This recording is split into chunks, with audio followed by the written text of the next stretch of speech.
Hello दोस्तों, आप सभी का एक बार फिर से स्वागत है आपके अपने YouTube channel exams daily by Danish में। और मैं आज आपके समक्ष हाजिर हूँ यूपी टेट 2021 के लिए बाल मनोविज्ञान के कुछ महत्वपूर्ण प्रश्नों के साथ। तो अगर आप में से मेरे चैनल पे कोई नया है, फर्स्ट टाइम विजिट कर रहे हैं, तो कृपया मेरे चैनल को सब्सक्राइब कीजिए, मेरी वीडियोज़ को लाइक और शेयर कीजिए ताकि आगे आने वाली जो नोटिफिकेशन हैं वो आपको मिल सकें। चलिए शुरू करते हैं। प्रश्न संख्या 1 लेते हैं कि अवस्था तक बालक की दृष्टि एवं श्रवण इंद्रियां पूर्णतः विकसित हो चुकी होती हैं।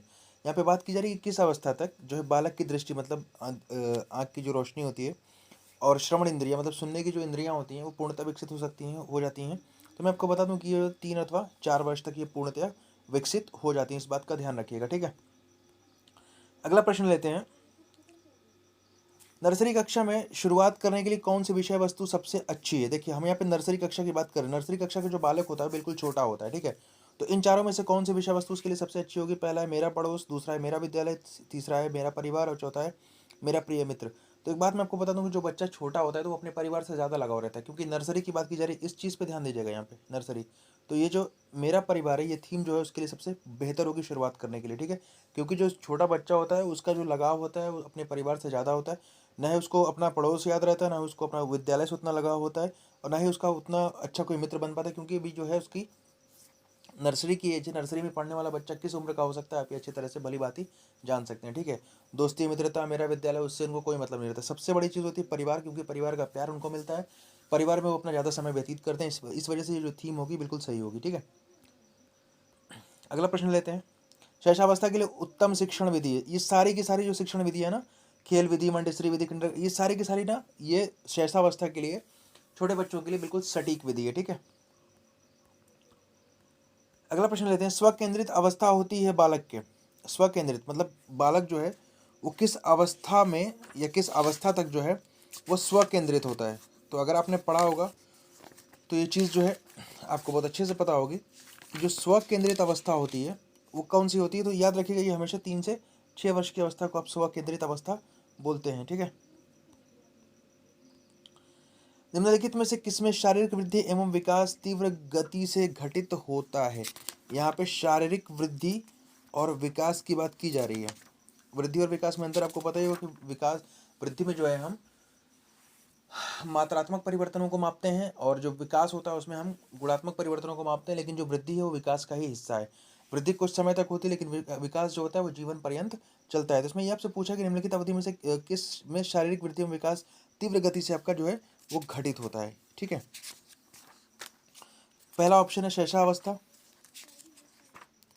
पहला ऑप्शन है शैशवावस्था। दूसरा है प्रारंभिक बाल्यावस्था एवं मध्य बाल्यावस्था। मध्य बाल्यावस्था एवं किशोरावस्था। किशोरावस्था एवं वयस्क वयस्कता, ठीक है।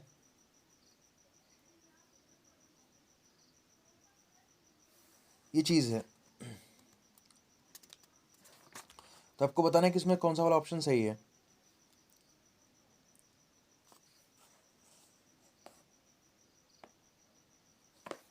प्रारंभिक बाल्यावस्था, शैशवावस्था एवं प्रारंभिक बाल्यावस्था। तो मैं आपको बता दूं इसमें जो सबसे इंपॉर्टेंट ऑप्शन होगा ये आपका पहला है शैशवावस्था या प्रारंभिक बाल्यावस्था है।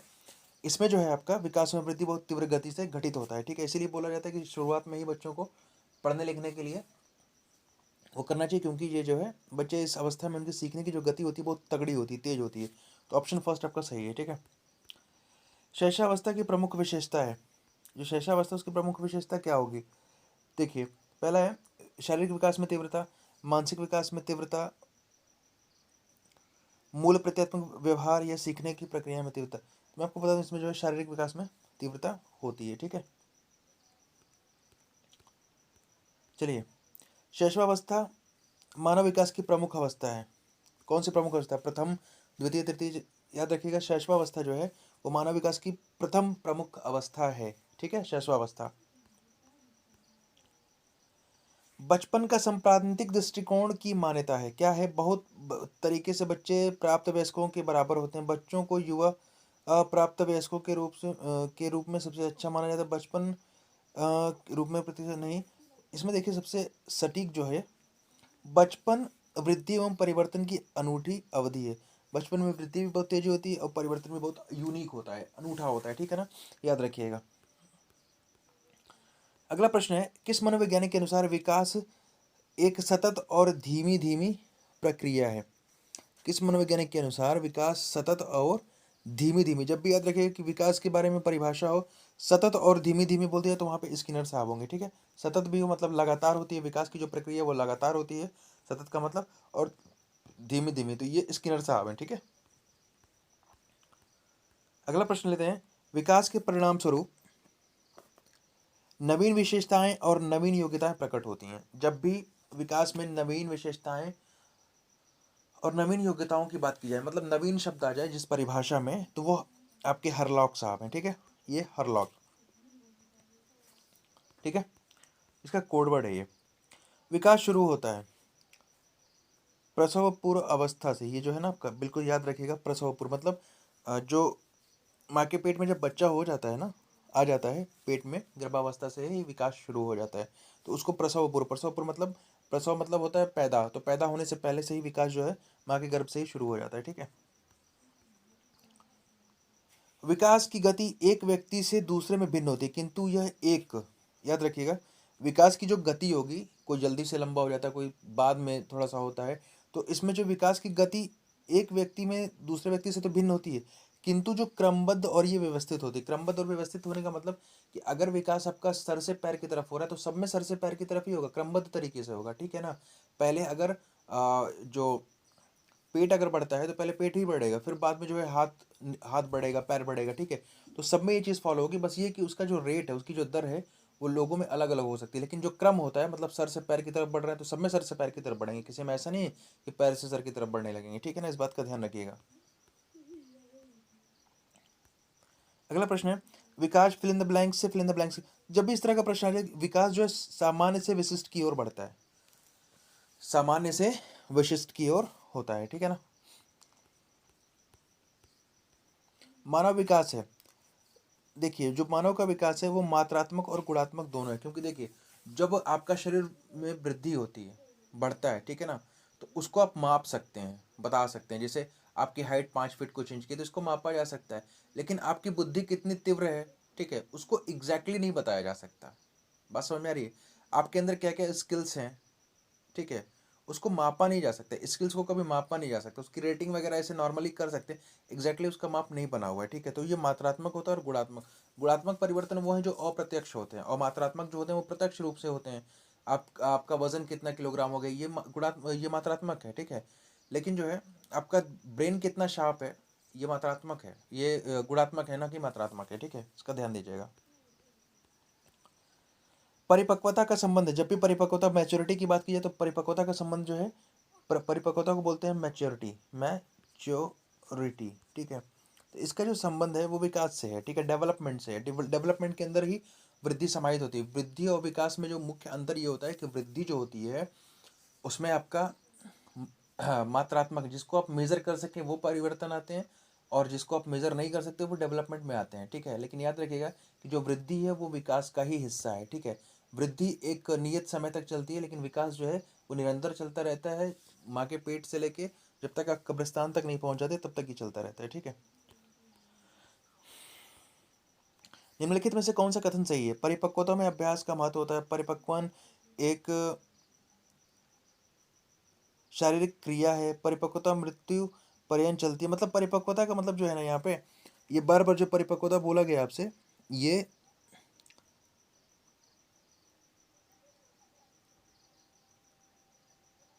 हाँ, परिपक्वन एक शारीरिक क्रिया है, ठीक है, ये सबसे सटीक ऑप्शन है।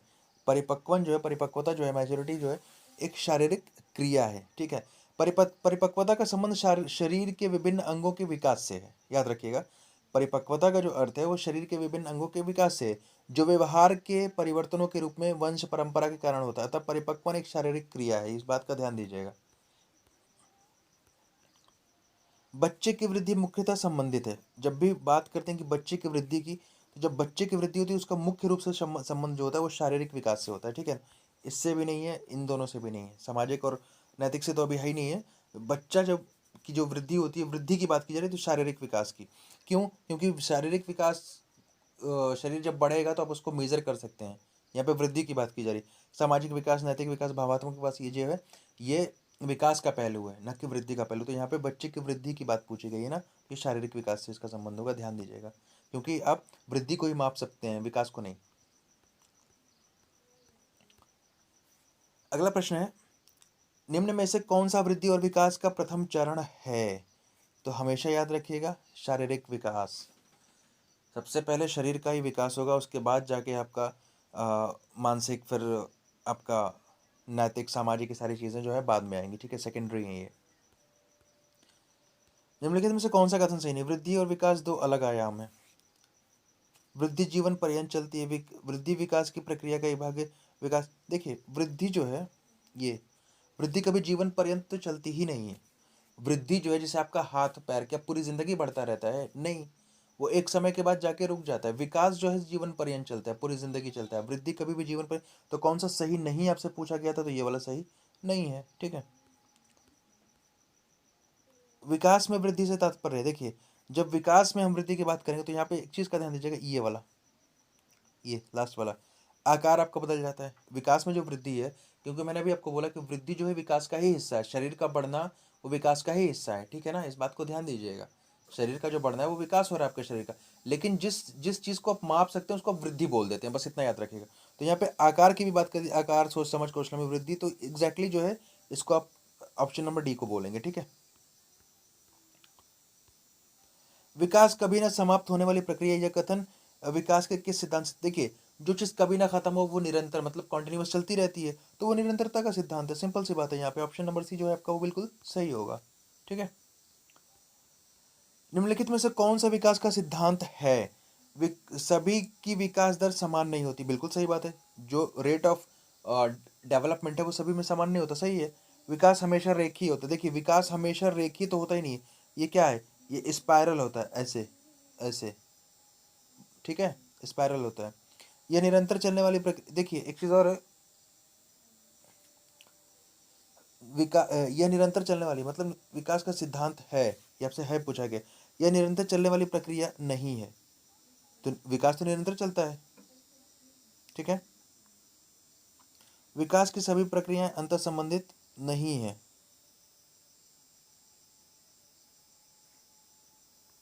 ये विकास रेखीय होता है, सभी की विकास दर समान नहीं होती, ये वाला सही है।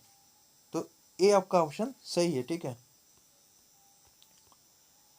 बच्चे के विकास के सिद्धांतों को समझना शिक्षक की सहायता करता है, किसमें? शिक्षक शिक्षार्थियों को क्या पढ़ाना चाहिए यह औचित्य स्थापित करने में, शिक्षार्थियों के भिन्न अधिगम शैलियों को प्रभावी रूप से संबोधित करने में, शिक्षार्थियों के सामाजिक स्तर को पहचानने में, या शिक्षार्थी की आर्थिक, देखिए आर्थिक पृष्ठभूमि का मतलब नहीं, शिक्षार्थी के सामाजिक स्तर को नहीं, शिक्षार्थी की भिन्न अधिगम शैलियों को प्रभावी रूप से संबोधित करने में। जब आप जो है बच्चे के विकास के सिद्धांतों को जब समझ जाएंगे तो आपको पता रहेगा कि किस एज के बच्चे को किस तरह की अधिगम शैलियों की आवश्यकता पड़ेगी, ठीक है। तो ये वाला जो आपका ऑप्शन है बी वो बिल्कुल सही होगा।